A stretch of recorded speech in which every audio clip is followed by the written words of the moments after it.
It's time to have some fun. Welcome, welcome, welcome. This is Unapologetic with Eric King on WOVU 95.9 FM. We have our Brother to Brother segment this week. We got two extra guests, but we're just going to kick it off with one of them right now. So we got our regular brother. What's going on, Ivra? I am glad to be here. Are you on the mic? Say it again. I am so. Hey, I'm here, and I'm glad to be here. Glad to be here. Then we got Dorian. Just woke up. What's up, man? Yeah, I'm good, man. How y'all? Is that bro code? Is that? Hey, man. I put him out there. Life is life. Man. I just got off the phone with one of my closest friends. He turned 50 on.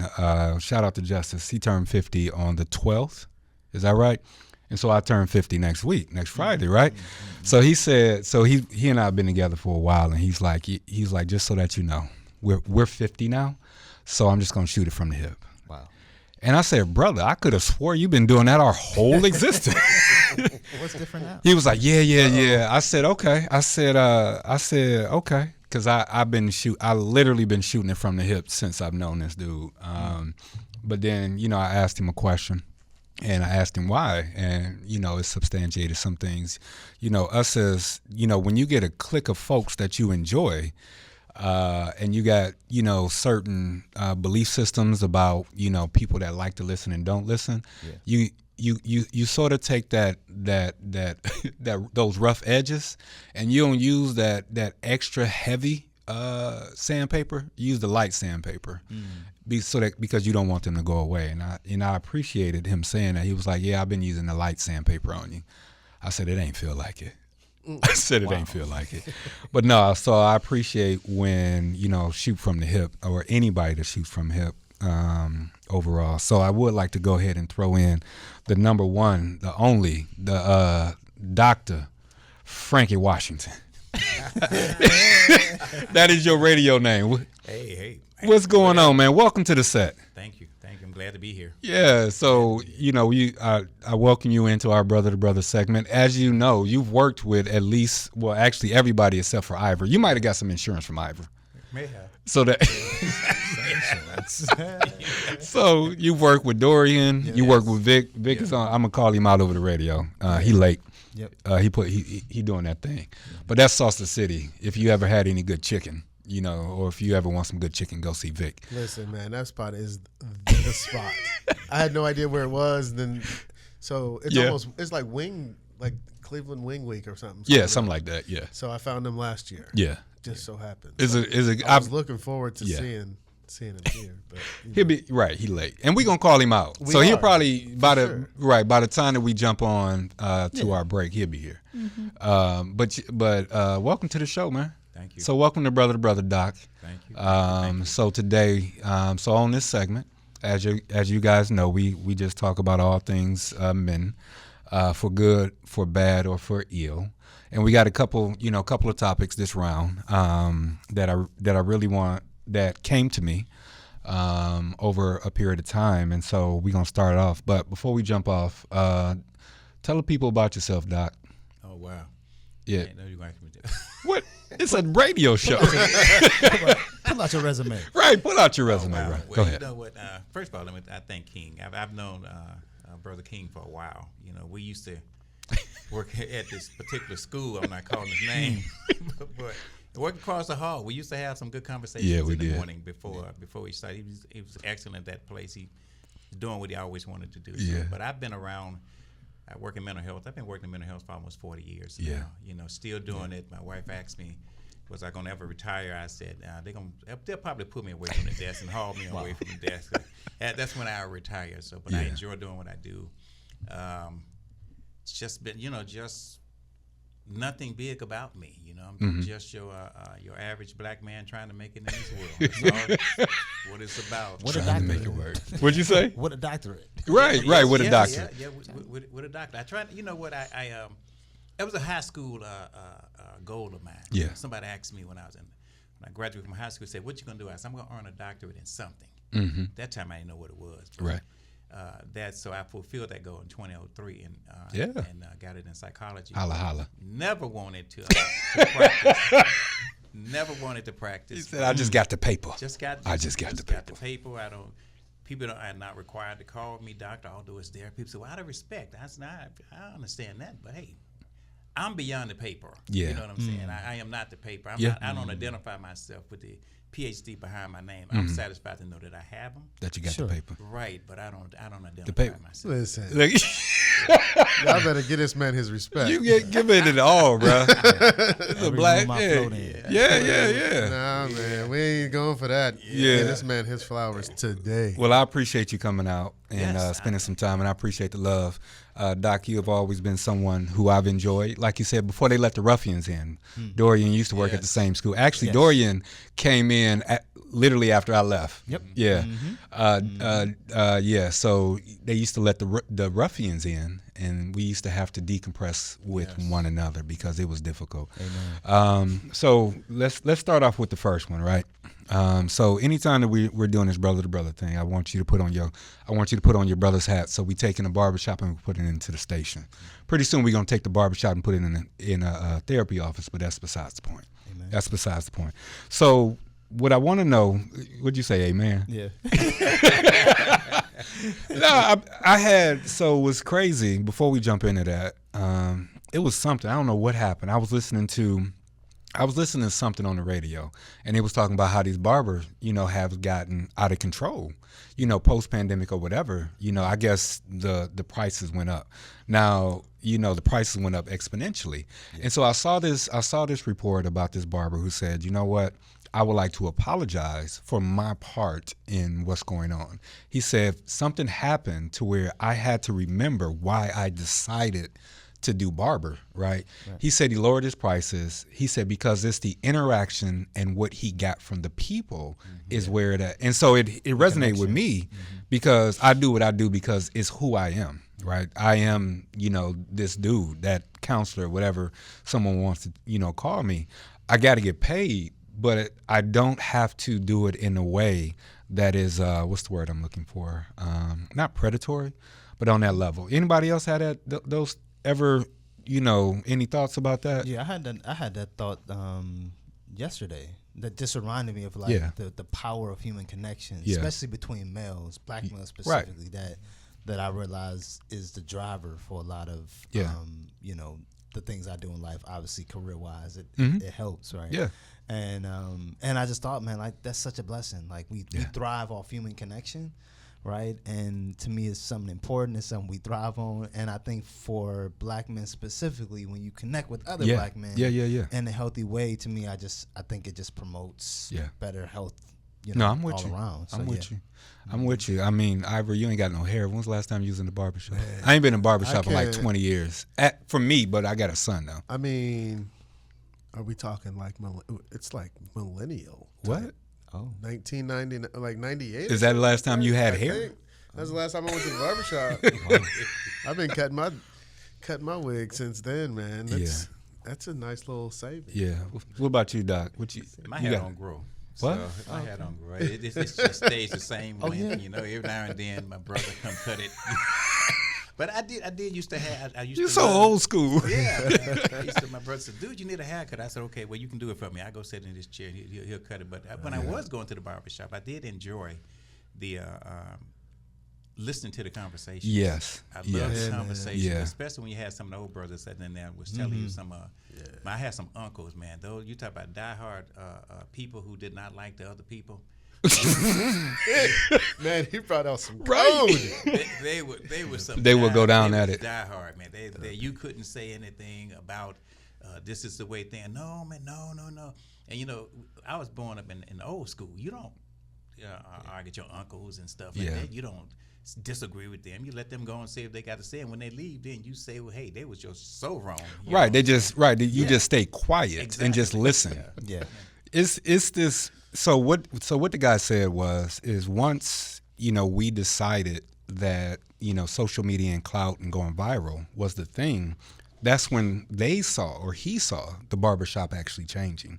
It went from an institution of safety where we began to talk and, camaraderie. And black barbershops, I don't know what white barbershops look like, but I know black barbershops, you can get literally everything. Those are very quiet in one place. Have you been there? No. Oh, okay. I'm just guessing. Right. It feels quiet. You can get food, like any barbershop movie is that depiction of what you see in a barbershop. Now, I do miss that, but I don't miss spending 2 and 3 hours just waiting to get my cut. Waiting for a 10-minute cut. And so what was interesting about it is that it really resonated with me, because so often us as black men, we're looking for fulfillment. Yep. Right. Absolutely. And so often when I'm working with clients, they said they got married or had kids or they got the job, they got the paper, but they don't feel fulfilled. And a lot of times I call it the black apple. Damn. Done. I think I can say that. But I call it the golden apple syndrome. I call it the golden apple syndrome, to where you did everything that people had told you to do, but you still don't feel that. So I'm gonna kick it over to you first, and then we can go around. What's going on? Any thoughts on that fulfillment or feeling fulfilled?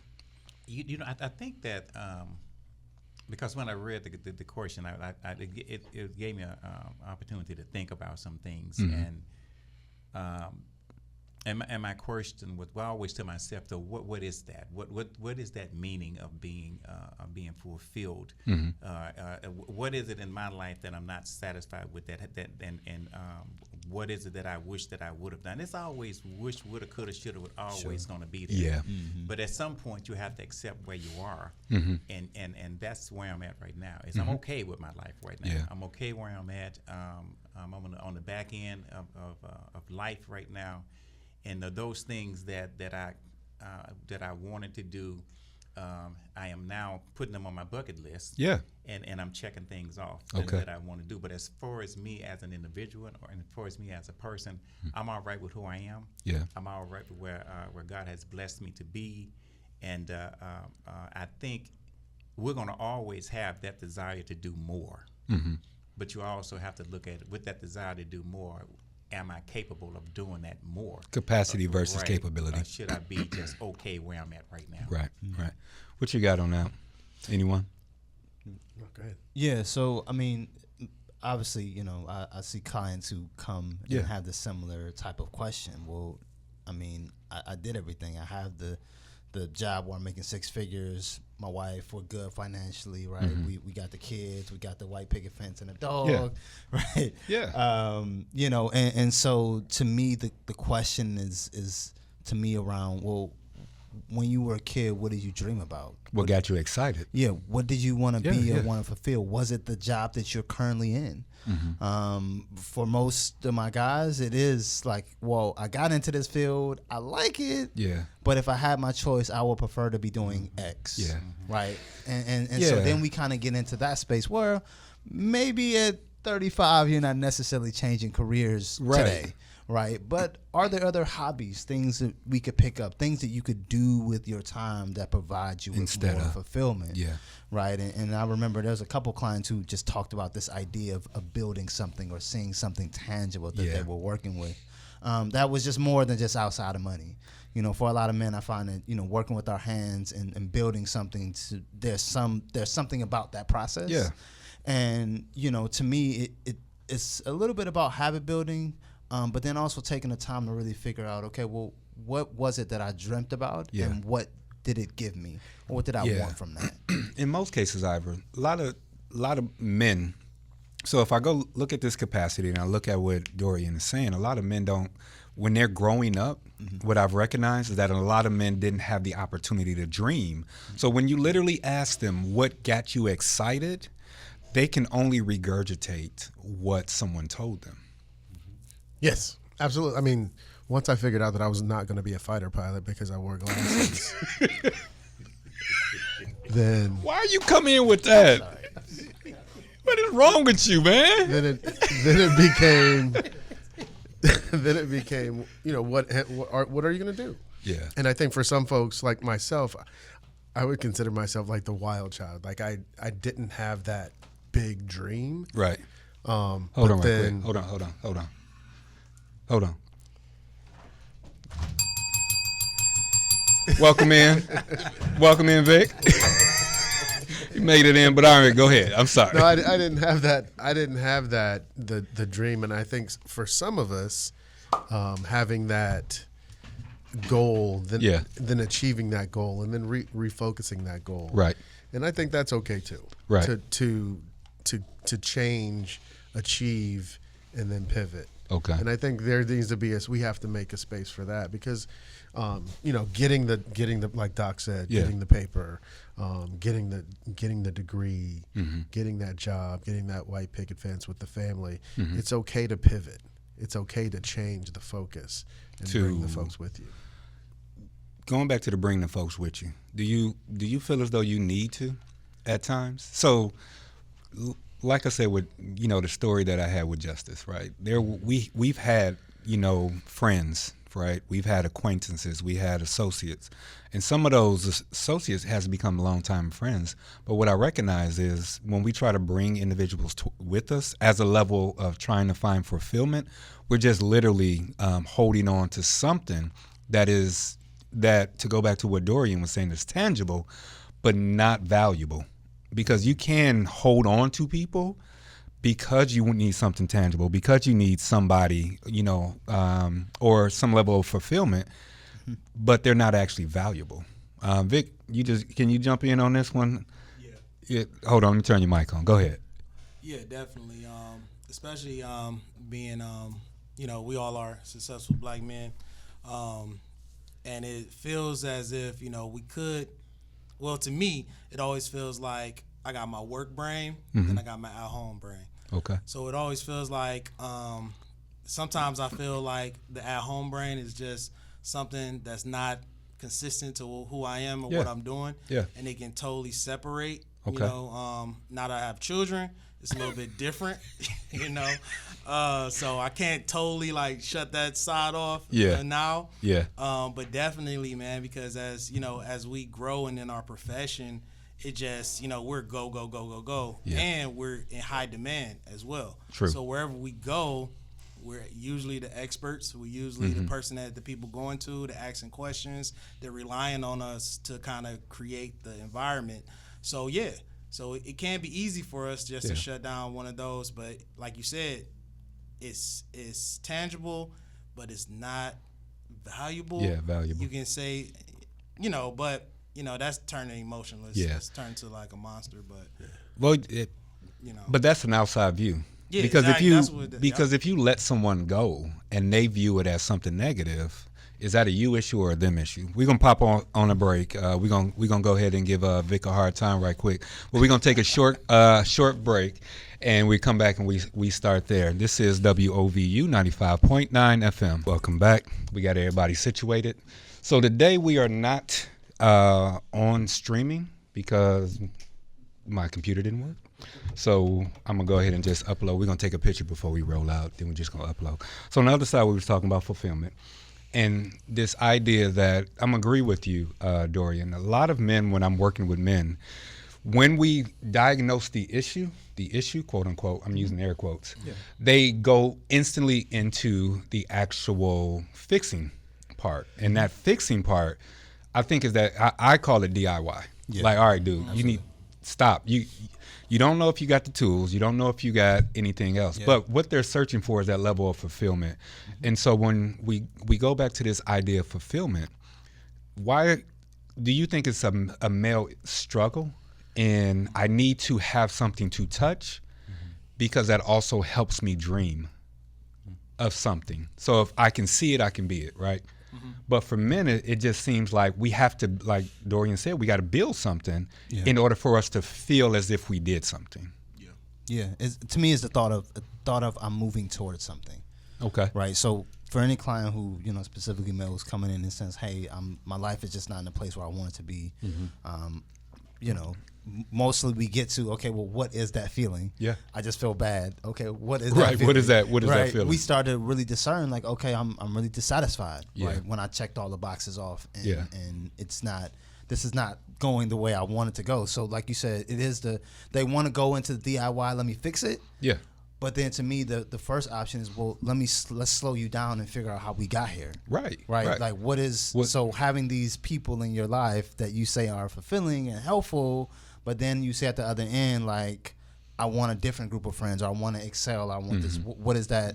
Like, what does that look like? Right. Yeah. And so to me, like, to your other point, sometimes I think we bring people along in our lives because it breeds comfort. Yeah. Right. But then connection feels safe. Yeah. And for any man, as you get older, we all know this in this room. Yeah. Your friends listen, we in it for life. Yeah. So if you make it to this point, it's like, hey, if you make it to this point, we in it. Right? Don't go nowhere. Yeah, don't go nowhere. Only place you can go is death.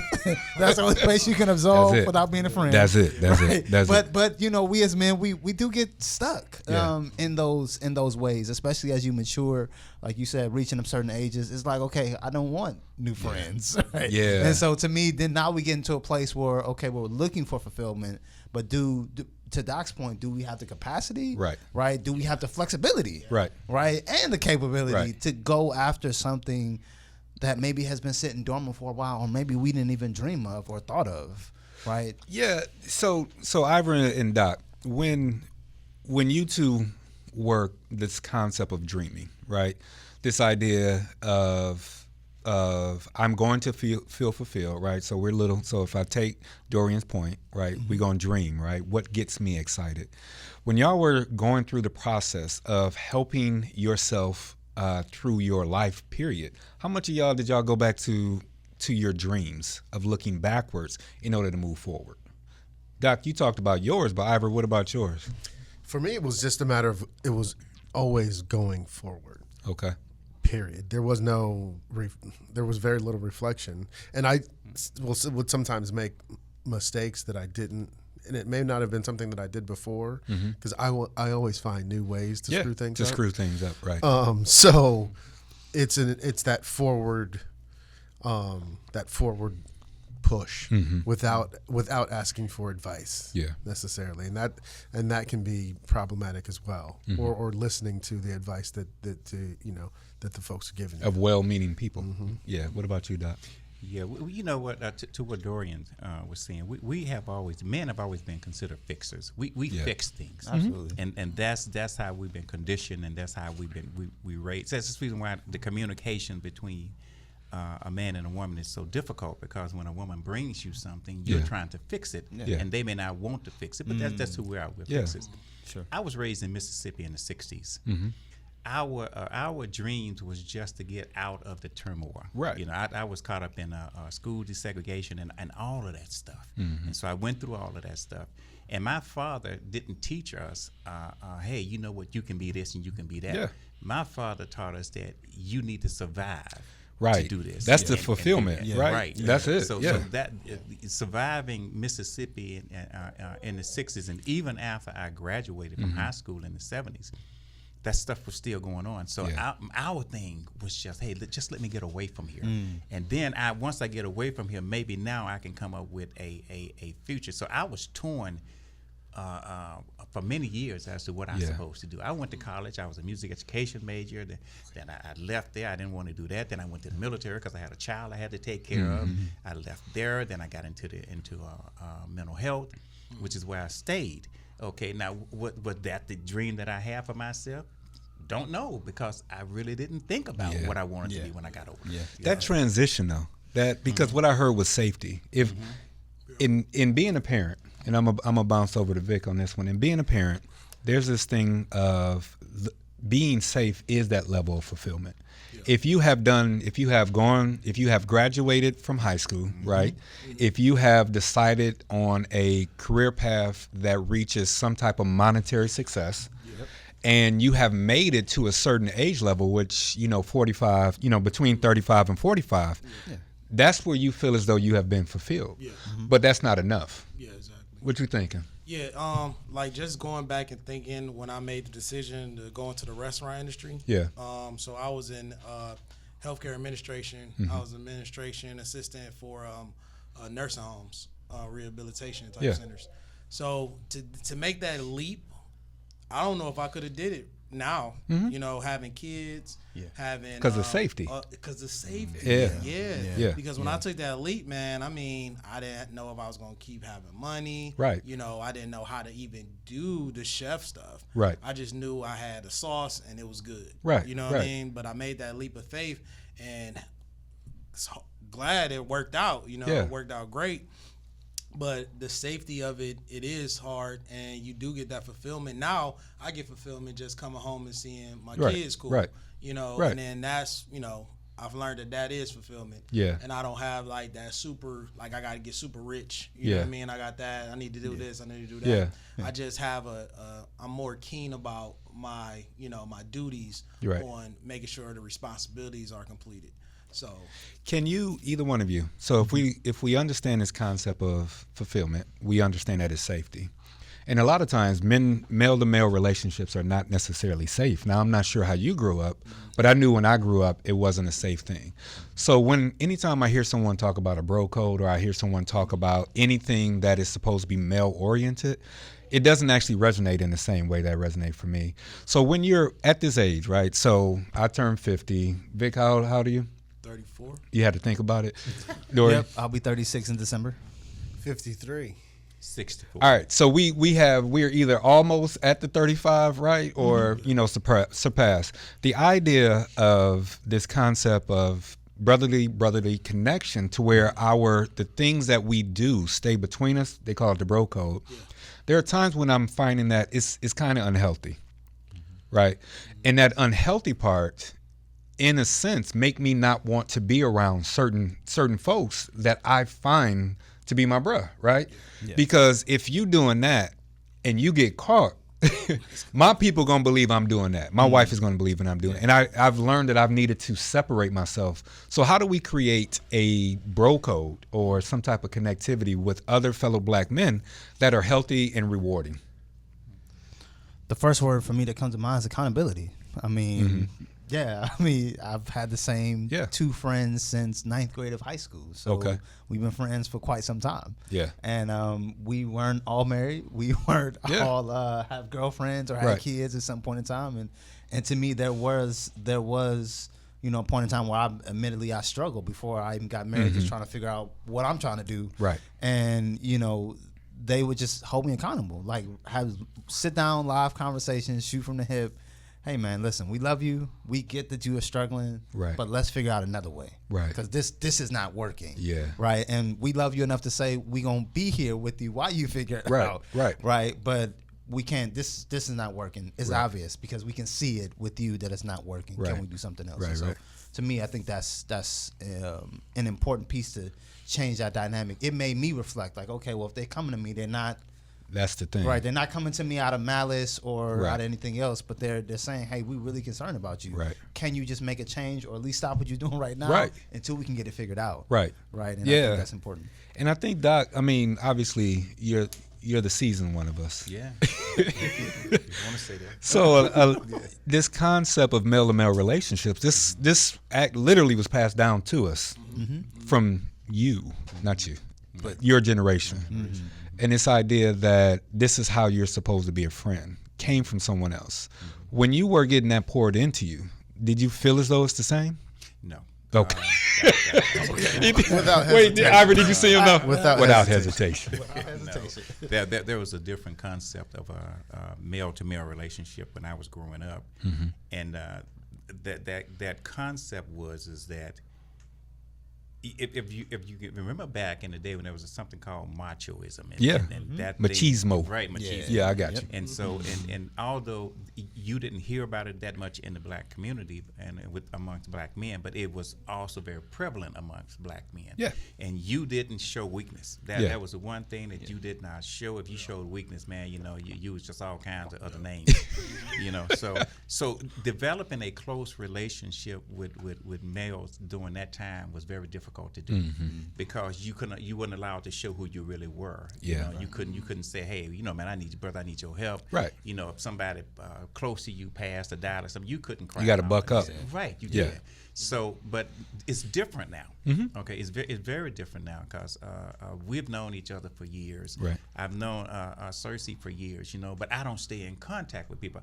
My wife asked me, "Who are your friends?" I said, "Man, I don't really have any." I said, Yeah. "Outside of you, Yeah. I don't interact with people." Right. So when I do run across people that I've had good relationships with and rekindle relationship with, it makes me feel good. Yeah. It really makes me feel good because I've never experienced that. Okay. And I'm 64. Yeah. Okay. Yeah. So that type of relationship never happened in my life. So and it's new. And when we happen with something new, you go through that syndrome where you're always waiting on something bad, that bad shoe. Yeah, that's other shoe to drop. Right. Yeah. Because I said, well, this can't be this good. So something's going to happen, and you're waiting on it. Yeah. Self-sabotage is next. Exactly. That's next. Exactly. That's where you go. Ivra, you got an old school dad. I do. What's your, Doc was reminding me of some of that. Yeah.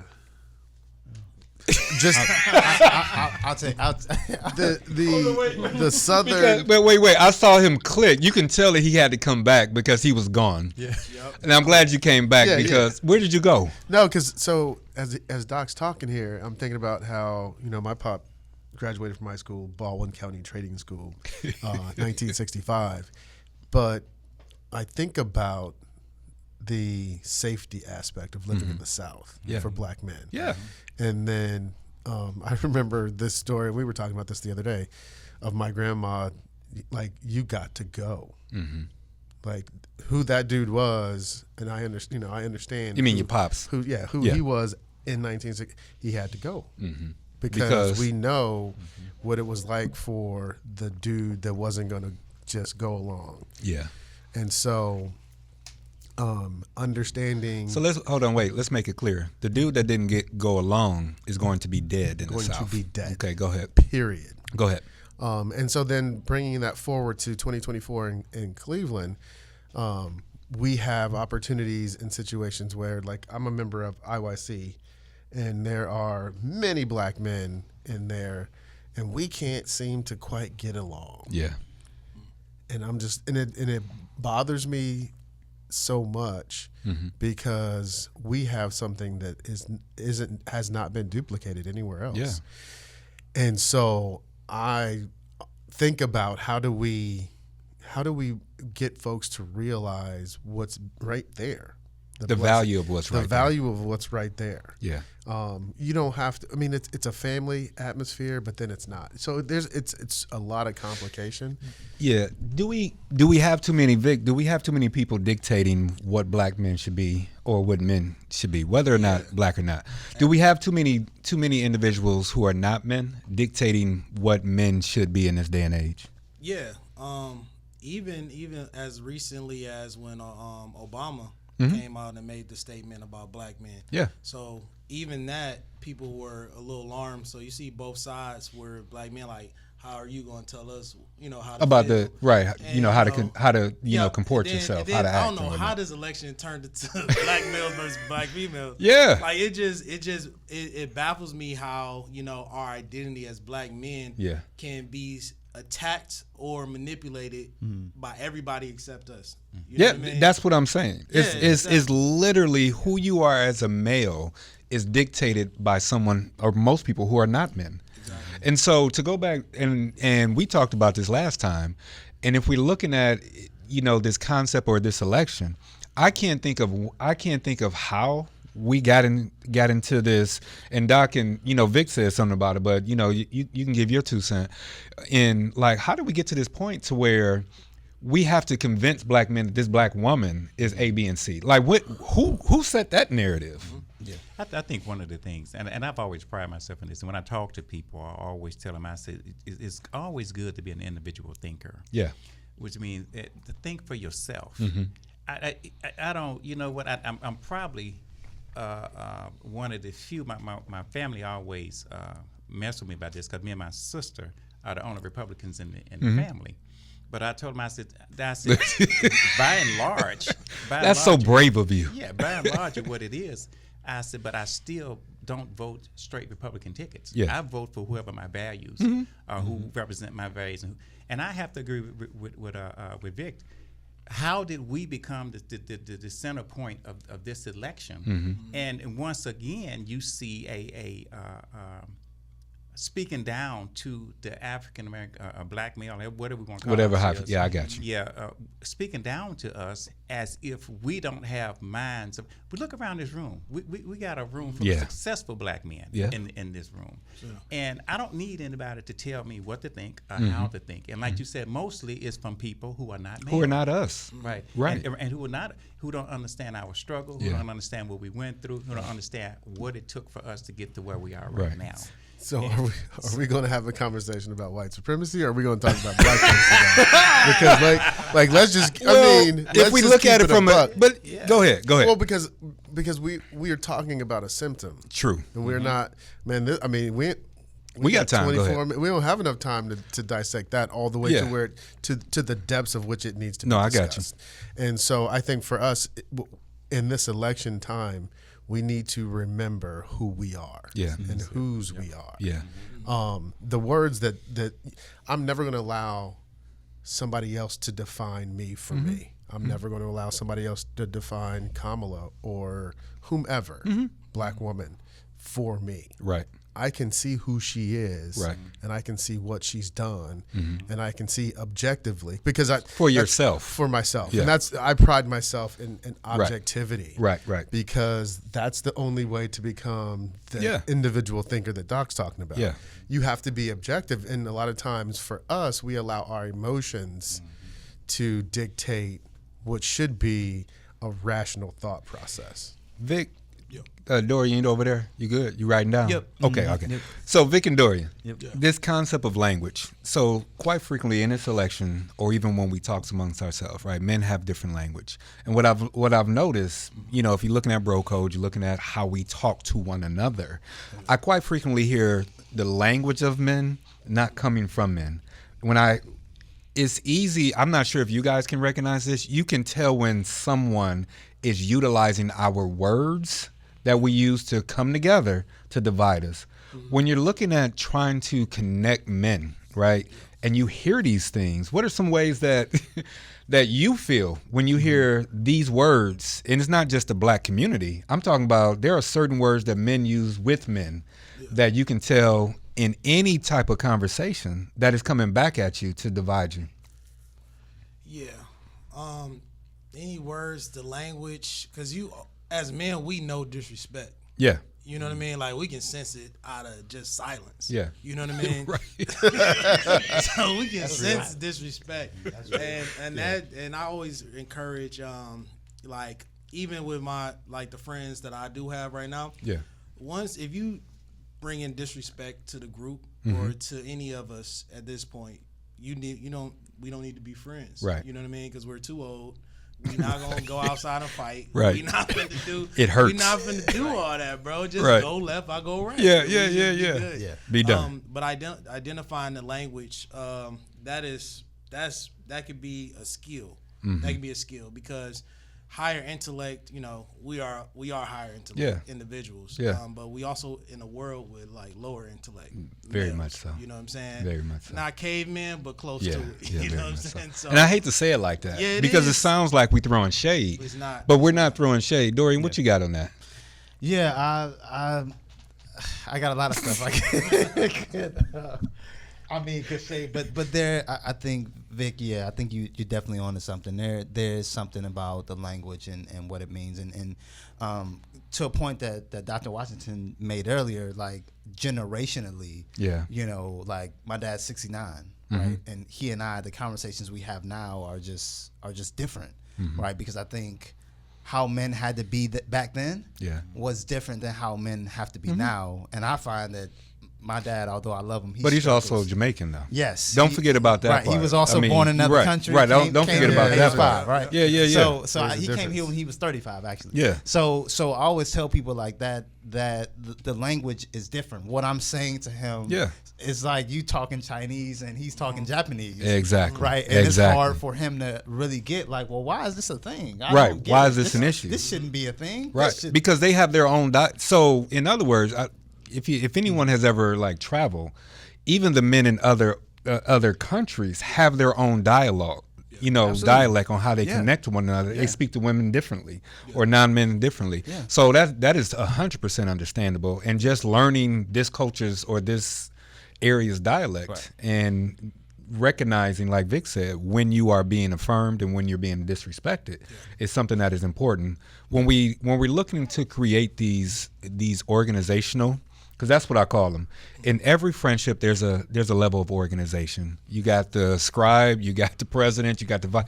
Even when it's disconnected, Ivra, when you think about your friend group, and you think about the placements that naturally happen, when do you find that it's difficult for you to be out of place in your friend group? Because once again, like I said, I truly believe that each friend group you have a role.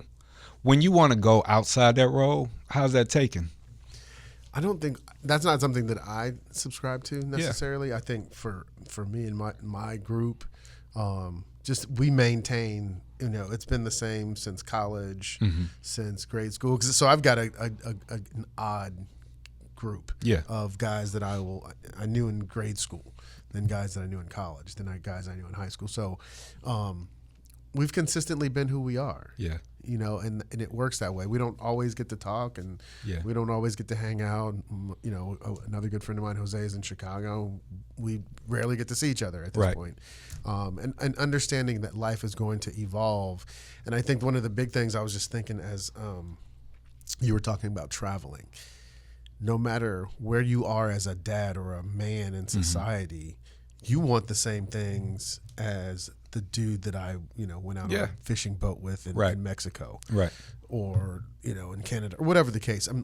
What I have found in my travels is that men want the same things wherever they are, and keeping that in mind is one thing that can be an anchor for you, so that you always know, I'm having the same struggles that other dudes have, on the other side of the planet. And it oddly enough, it's in a different location, but it looks the same. It looks the same. Yeah. So we're gonna take a quick break. So when we're just to put a bow on that, when we're looking at this concept of bro code, we're literally talking about the language that is used to bring us together, and the idea of using better, healthy language in order to bring us together, and recognizing when language that is not from us is pulling us apart. So on the other side, we're going to talk about how we heal this. And I'm going to go back to this concept of placement, because what I've found is over a period of years, if you have a group of friends, depending on their maturity level, when you go and try to amp up on your maturity level, it's often those same group of people that brings you back down. So we're gonna talk about that. We're gonna take a quick break, and we're gonna pay some bills. This is Unapologetic on WOVU 95.9 FM. Welcome back. Yeah, we got to put a button on the show. Although, so we're gonna try to sneak in an extra little bit of time afterwards, like 10 minutes. So, but I do got to close the show live because they asked me to come back, and I want to come back. Before we jump into this healing male-to-male relationships, right? And part of that is recognizing when someone within your friend group is matured. That's where I was talking about that area, right? Because everybody played a role, right? When I was in college, I was the king. I was the one that did, foolish things. And it was shout out to University of Akron, go Zips. It was wild when I left. So I left in 2000. My son was born in 99. And I left in 2000. The reason why I left is because I had a son now. Yeah. and who I was, and I had spent 4 years there without a degree, right? Not even close to a degree. And I left and I came back, and there's a lot of individuals when I came back, and I came back around the time that I got married, but I would come back and forth. So that's roughly 5 to 6 years later. So in between that time, I'm gonna give y'all a rundown. In between 2000 and the time that I got married, I learned how to read well. I found a place to live because for a while I was a bit homeless. I had earned 2 degrees. Were you laughing? I was paid up on my child support, and I was gainfully employed in that 6-year period. And when I came back, they were like, "Well, who is this dude? Where's that old E King?" So a lot of those friends that I had back then are no longer with me because there was a level of maturity that did not come along with that. So how do we heal this? Who wants to go first? We need to heal this. I know how I did. What I did was I avoided them. Yeah. Straight up. Adapt, Yeah. migrate, or fail. Right. Adapt, migrate, or fail. That's something that I learned many moons ago. And you have to be able to adapt to a new situation, a new job, or whatever the case. Or you got to go, or you're going to fail. So when you look at it and you understand these are my options, it's going to be one of those 3. Yeah. Yeah. Period. Yeah. And so when you see and you have that little quip in the back of your mind, I think that's one of the ways to begin the healing process. So figuring out which 3 you fit into and then moving from there. Well, I mean, it's going to be. Or are you going to do all of them? No, it's going to be one or the other. If I don't adapt, then I got to go. Oh, got you. So you will adapt to the situation to make it advantageous for yourself. Okay. Or you will escape the situation. Okay. Which creates a different problem altogether. But it's one of those 3 things. Yeah. Because if you don't, it's one of those 3 things. So from a behavioralist in the room, when you're working with men and whether they're talking about repairing a father, grandfather, or brother, or some type of other male-to-male relationships, do you subscribe to a certain process? I mean, I know as of right now, so Dorian and I, so all of us actually, all 4 of us are actually actively, working with people. I'll let you with that first, Doc. When you're working with someone and they need to heal that relationship, that male-to-male relationship, what's your go-to? Yeah, I have to agree with Ivra. Ivory, what he said.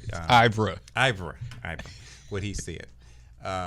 When I first moved to Cleveland, a young lady, I was at something. I didn't know what I was doing, but I was at this particular place, and she said that there's 2 things that happen in a person's life, and she said that when people grow, people are either going to grow with you or they're going to fade away. Yeah. And I've held on to that because one of the things that we have to understand is that those people are going to fade away as you grow, regardless of where those people are within your life. They can be your brothers, they can be your cousins, they can be friends, whatever. They are. If they don't fit where you are going, you trying to bring them along is only going to continue to make it add worse.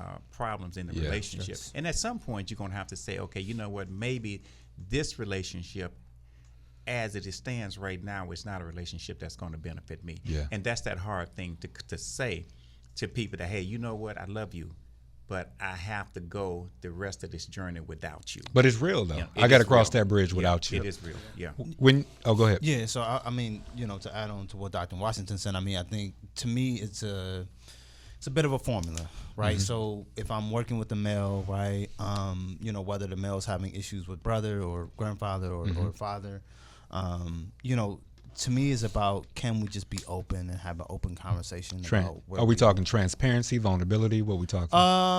Yeah, I'm talking about really like emotional intimacy. Okay. Right, and allowing that to kind of be the bedrock or the foundation of how we're going to create repair. Right? Yeah. Because there has to be a discussion about how we feeling, and then okay, well, if I made a mistake to hurt you, hey, I apologize for that. Right. How can we move? Yeah, there has to be some reconciliation. And then, the other part that, I ask people to consider, especially as they're growing and changing, because people always are, right, is to Dr. Washington's point, is like, well, what do you want to get out of this relationship now? Right. Right. Yeah, there's been some hurt. Right. Things have changed. right? There's obviously, you have matured as a person. There has to be something that you may want to get out of this relationship, and it probably is different than what it was 10 years ago. Yeah. Right. Or if this is father to son, it was different when you were 15 versus when you're 35. Right. Right. You just don't need the same things. Right. Yeah. And to me, I think that's a valuable question to think about, and it's one that I even think about with myself, my own relationship with my dad. It's like, okay, well, at this time in my life, what does that look like? What do I need from you? Yeah. When you working with people, Vic, I know that you got your foot in both levels. Yeah. You're also a boss, and you also are being a service to people in two different locations. Very hard. Did you want to have a moment? Go ahead. Yeah. Hey, from doing what I was doing to listening to clients. Yeah. Oh my God. Yeah. Oh my God. Total different speed. It's a Yeah, because I'm usually handling situations in 30 seconds. hands on. Yeah. Hey, you fired. That's Right. what it is. I wanted to fire like so many clients already. But so it's very, very, very, very challenging. Just switching my brain back to where it needs to be. Yeah. So that's why I hit you up. Yeah. You know what I mean? I hit my guys up because it's more like I'm living in two different worlds. Two different worlds. Two different hemispheres. But it's a conversation that you have to have with these people around you. Yeah. And then if they're not willing, to step up to the level. Right. And I might need therapy. You know what I mean? Because I'm like, I don't stop. I'm always trying to go to the next level. Right. You know what I'm saying? I'm always trying to go to the next level. So I had to have a self, actualization that, wow, everybody around me doesn't have this motivation. They don't want to jump these levels. Let me ask you a quick question. When you're a boss, people come to you because you look like them, and so you are a black male. Yeah. How often did you recognize that this person is not here for this person is solely here because of an image that they have for me? And how often did you recognize that? And what did you do in order not to harm whatever type of relationship you might have had with that person? I have to change their environment. I have to get them away from me. Okay. You said you have to separate yourself because you're dealing with these people that can, and their actions and their responses to you can actually they're detrimental. Right. And they can remove you from your position. So that's why it's so hard and so dangerous to have people around you that doesn't have the same thought process, doesn't have the same responsibilities, because one mistake you can lose everything. Yeah. You know what I mean? Yeah, so yeah. It's very challenging growing and being accountable for these different, entities around the city, because my image, image, what you own is crazy. Right. So I can't be out drinking, drunk, you know what I mean? I can't be fighting. I can't be doing all these different things. So it's accountability. And if people are around me that doesn't respect that accountability, it's a problem. Be around me. So before we get too far, because we got about 4, this is the first time I thank you, men, for coming out, Doc and Vic for coming out, and always, Ivra and Dorian for being a part of this, this brother to brother. Before we get too heavy on anything, I want to give out some information. Vic, how can the people reach you and connect with you? They can reach me through saucecitycleveland.com, or they can reach me at saucecity@gmail.com. I also have the licensing groups. That's STC licensing group. Okay. And that's where I deal with the Browns, the Cavs. And I recently, jumped into the mental health empowerment program. So that's where I'm trying to merge my culinary experience with my mental health experience. There you go. So that's where I'm trying to build into that, and they always can reach me. I'm not gonna put the agency out there. No, don't do that. Don't do that. Don't do Yeah, that. don't do that. But they always can reach me. I'm cooking around the city, pop-ups and everything. So or Instagram. All right. What about you, Doc? If anybody want to reach me, you can always call me at 216-331-5869. That's it. That's that old school. What about you, Dan and Ivra? Y'all reaching anybody reaching you? LinkedIn is one of my favorite ways to be in contact with, Okay. especially when it's about the business. Yeah. And just we're at a time when folks need to be making sure that they're taking care of their affairs with their life insurance. Man, say that one more time. Please think about your life. I mean, especially young dudes, man. Yeah. I love talking to young folks about it because they're healthier than the rest, than the rest of us, and typically won't have no high blood and whatnot. But yeah, reach me, Ivra Bassett, on LinkedIn. Pay them premiums. What's up with you, D? Cool. Go for it. Yeah, people can reach me on Instagram, DM_law. Is how people can reach me if they, got any questions. If they got any mental questions. Services, they can. Okay. And you can also hear him and see him on Unapologetic on YouTube. Absolutely. As well as he's here and Ivra's here every third Sunday. Third Wednesday of the month. Amen. Right, amen. So let's put a bow on it. We got a couple minutes. So first of all, when us as men are going through this process of change, you got to be around people that are going to allow you to be transparent, honest, and vulnerable, as well as emote in a way that is healthy. Next, after that, we definitely have to, if we do have a struggle, we have to use the same common language, right? At any time when we're talking as men, we have to be Socratic.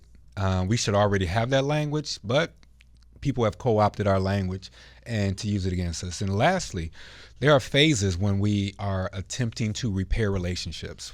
First phase, when you get an argument. Second phase is the litigation phase. Third phase is the problem. And then the fourth is the coming back together. We got to come back together as men because we're far too often we are being torn apart by people who are not men and who are using us, for their betterment. So we got to jump out. Thank you guys for everything. And I want y'all to, you got 30 seconds. Go ahead. I want to say black men are not responsible for the results of this election. All right? On that note, we're going to go ahead and head out. I really appreciate everybody coming. This is Unapologetic on WOVU 95.9 FM. Let's keep it going.